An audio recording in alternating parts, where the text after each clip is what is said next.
আসসালামু আলাইকুম, স্বাগতম জানাচ্ছি বিবিসি নিউজ আন্তর্জাতিক সংবাদে। শুরুতেই সংবাদ শিরোনাম, এরপর বিস্তারিত। ইরান নয়, সৌদির আরামকোতে হামলা চালায় ইসরায়েল। ইরানে ২৪ ঘণ্টায় মার্কিন ইসরায়েলি হামলায় নিহত ৯৬। ইরানের সঙ্গে কতদিন যুদ্ধ চলবে জানালেন মার্কিন ভাইস প্রেসিডেন্ট। শান্তি প্রতিষ্ঠার জন্যেই ইরানের সঙ্গে যুদ্ধ, নেতানিয়াহু। দর্শক, এতক্ষণ শুনছিলেন সংবাদ শিরোনাম। এখন বিস্তারিত। আপনি যদি ইসরায়েলের ধ্বংস চান এবং মুসলিমদের পাশে থাকেন, তাহলে ভিডিওতে লাইক করে চ্যানেলটি অবশ্যই সাবস্ক্রাইব করে দিবেন এবং আপনার মূল্যবান মতামত অবশ্যই কমেন্টে লিখে জানিয়ে দিবেন। এখন বিস্তারিত। ইরান নয়, সৌদির আরামকোতে হামলা চালায় ইসরায়েল।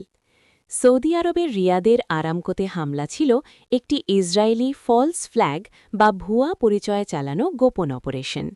এর লক্ষ্য হল ইরানে আক্রমণের অপরাধ থেকে আঞ্চলিক দেশগুলোকে বিভ্রান্ত করা বা মনোযোগ অন্যদিকে সরানো।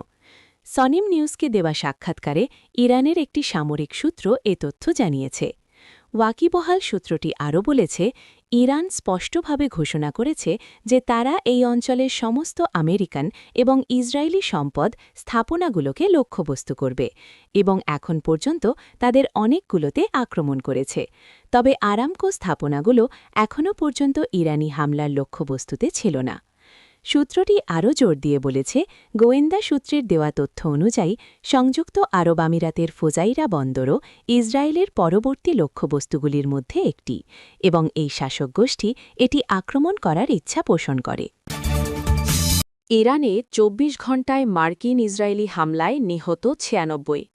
ইরানে যুক্তরাষ্ট্র ও ইসরায়েলের যৌথ হামলায় গত ২৪ ঘণ্টায় অন্তত ৯৬ জন নিহত হয়েছেন। এদের মধ্যে ৮৫ জন বেসরকারি নাগরিক এবং ১১ জন সামরিক সদস্য রয়েছেন। মানবাধিকার সংস্থা human rights activities news agency HRAN এর বরাতে মঙ্গলবার ৩ মার্চ এক প্রতিবেদনে এ তথ্য জানিয়েছে আল জাজিরা।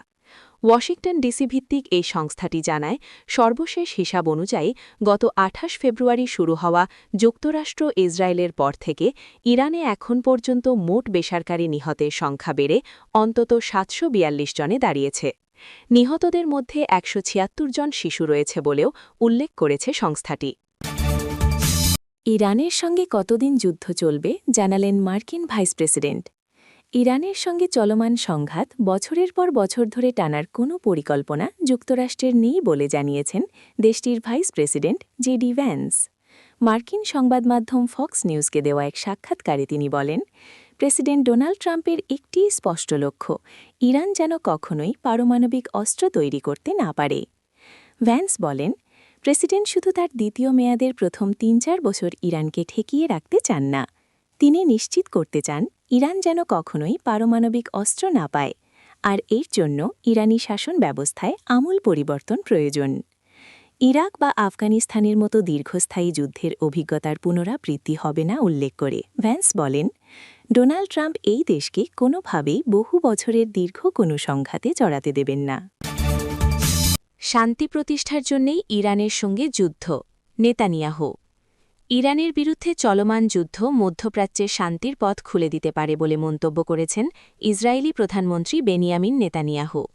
মার্কিন সংবাদ মাধ্যম ফক্স নিউজকে দেওয়া এক সাক্ষাৎকারে এমন মন্তব্য করেন তিনি।